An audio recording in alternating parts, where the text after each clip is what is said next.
It's truly fascinating how fast the science can move sometimes.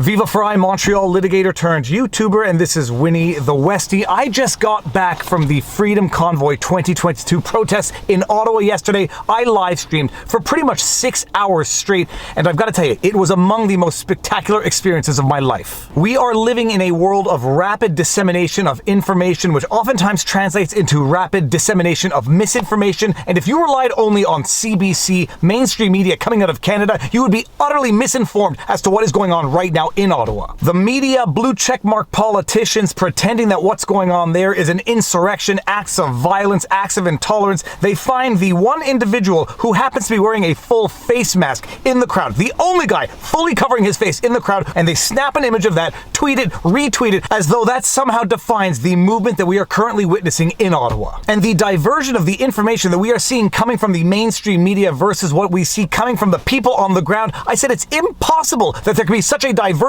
I have to go down myself and see it, and yes, my conclusion has been reaffirmed that the Canadian mainstream media are a bunch of liars. But don't take my word for it. Go watch the 6 hours of live streaming that I did yesterday as of the time of shooting this vlog between the two streams because it broke halfway through. 300,000 people can witness for themselves what is going on in Ottawa and come to their own conclusions. But alas, this vlog is not about what is going on in Ottawa, and in as much as people at times complain that I didn't cover enough Canadian material, this is yet another Canadian vlog, so the Americans out there, you're either getting bored or you're fascinated as to what is going on up here in Canada. This is just another mind-blowing, volte-fast, full 180 from the François Legault government. It is truly amazing how fast the science changes depending on the politics. This is an observation I made in what I hope is an undumb tweet on Twitter. Well, they're not looking at me. An undumb tweet on Twitter where I said, when science varies by geographic location, it's no longer science, it's politics. When politicians, Hollywood, the blue checkmark Twitterverse constantly say trust the science, and yet the science somehow varies from country to country, from Sweden to Denmark to the United States. When the science varies from one state or province to another, I've got to tell you something. When science is geographically delineated, it is no longer science by definition, it is pure politics. But my goodness, does the science not only vary from Quebec to the rest of Canada, the science varies within the province within very short periods of time. You will all recall that over Christmas, the Supreme Leader François Legault unilaterally shut everything down on New Year's Eve.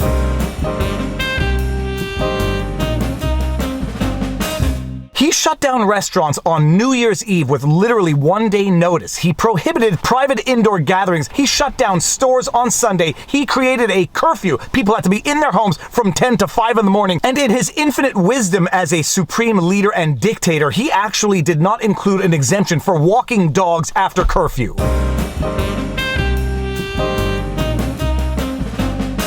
In this iteration of Curfew 2.0, because you'll recall this was actually the second curfew that Supreme Leader François Legault imposed on Quebecers. He had imposed a 1-month curfew a year earlier that lasted 5 months. In the first iteration of this Curfew 2.0, they did not include an exemption for walking dogs after curfew. Because trust the science, people, curfews work to combat viruses, except even according to Horacio Arruda, François Legault's own health minister, they do not work to combat a virus, and they do not work so well they had to do it a second time, and trusting the science yet again, you could not walk your dog after curfew because that is clearly a super spreader event. Yes, that is sarcasm. Yes, that is intended to publicly mock and shame the infinite idiocy of these politicians, and that is exactly what happened. François Legault got lambasted everywhere, so much so that the science changed overnight, and 2 days later, lo and behold, they made an exemption for walking dogs after curfew.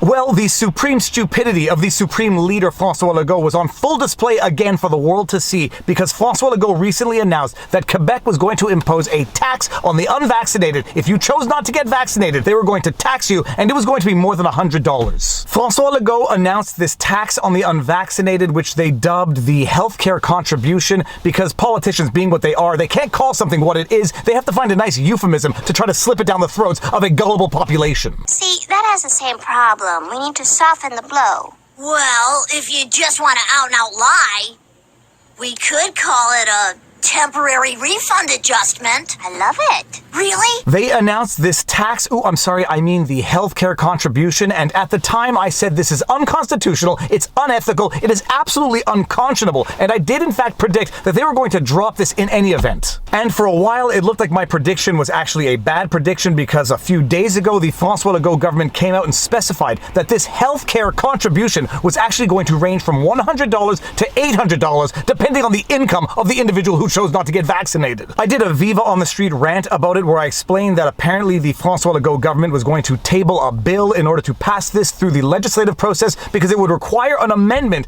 to the fiscal authorities to add a question to your fiscal tax returns as to whether or not you are vaccinated. But I didn't change my prediction as to how this was going to end. I recently did an interview with Richard Surrett on his radio show Saga 960 Talk Radio, and I love doing interviews with Richard Surrett, and on his radio show, this is what I said about François Legault's idiotic tax on the unvaxxed. And this healthcare contribution tax that's supposed to be, it's going to be debated in the legislature. Where are we at with that? Are you holding out any hope that it'll be defeated in the legislature?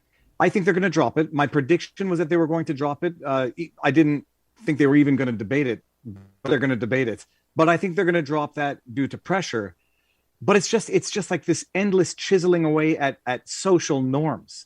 Have the idea of taxing the unvaxxed as if it would ever stop there. I mean, if the rationale is that the unvaxxed cost the healthcare system through their decisions, we'll go after heavy people, go after people with STDs, go after people who've contracted STDs through unprotected sex. I mean, we are now crossing barriers that we had specific legislation to set up to protect the people who were affected by this. And you have Legault doing it, pushing the envelope. You have the media, the CBC, which I have nothing but disdain for at this point in my life, putting out articles which are intended in my mind to shape a narrative and not to reflect reality, suggesting that doctors are questioning whether or not they should treat COVID patients who show up if they're unvaccinated with lesser urgency because of their life decisions.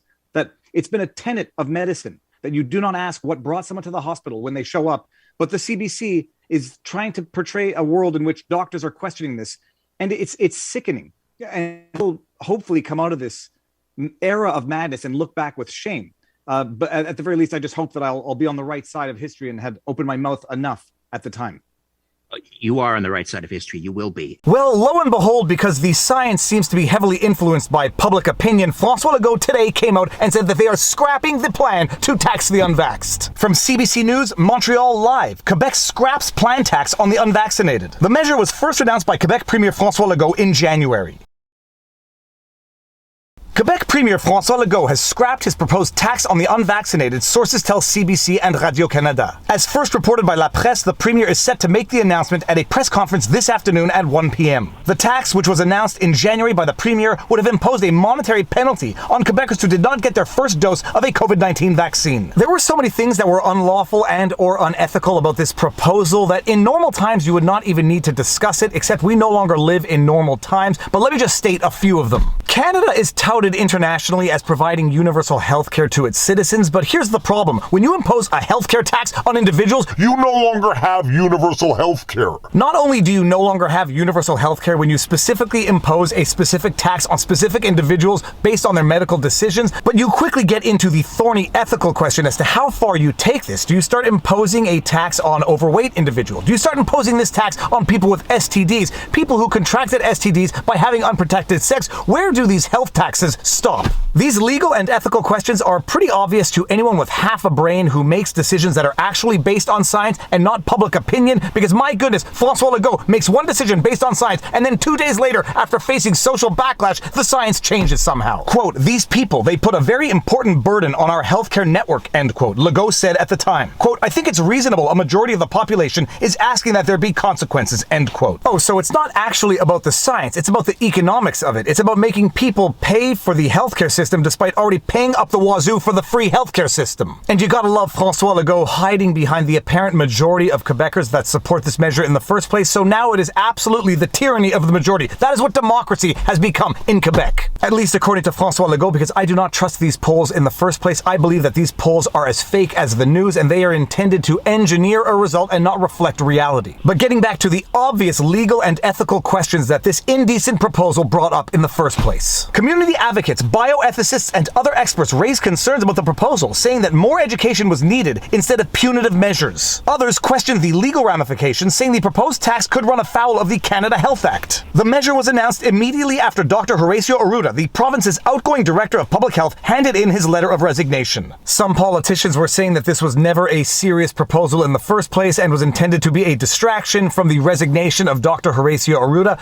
I don't know, but here's what another politician had to say about it. Paul Saint-Pierre Plamondon, leader of the Parti Québécois, accused the premier of, quote, playing poker, end quote, with Quebecers and putting a strain on social cohesion in the province. Quote, we have a premier who takes his population for fools, end quote, said Plamondon. And while we may disagree on a great many things, Mr. Plamondon, on this we absolutely agree. And Plamondon has more to say about François Legault, with which I also agree. Quote, I was going to say a premier who treats his population like children, but I treat my children with more respect for their intelligence and with more transparency than the premier is doing right now with the Quebec population, end quote. The article then ends with an observation of two politicians, and I've got to tell you, if you think this observation is only true of Quebec politics, you are deluding yourself. Both Anglade and Plamondon also accused Legault and the CAQ, that's the Coalition Avenir de Québec, of making decisions based on polling instead of science, noting that it is an election year. Quebecers will head to the polls to elect their provincial representatives this coming fall. Way too many of the politicians out there who are clamoring trust the science are in fact not trusting the science. They are not making any decisions based on science. They are only making decisions based on polls, which is entirely unscientific. They are making decisions based on polls and based on public reaction, and when they get publicly mocked for having made an absolutely stupid trust the science decision, they backtrack faster than you could say Trust the science. And like I have said on Twitter and other social media, they deserve to be mercilessly mocked for their absolute stupidity, because they are not trusting the science by any means. When they say trust the science, they are lying to our faces. They are lying to our faces. They are not operating on any science. They are operating on polls and knee-jerk reactions, and when they get caught having done something absolutely stupid, they backtrack. And with that said, if you like my videos, you like my content, please be sure to like, share, subscribe, hit the notification bell, and drop a comment in the comment section below, because it feeds the algorithm. Feed me all night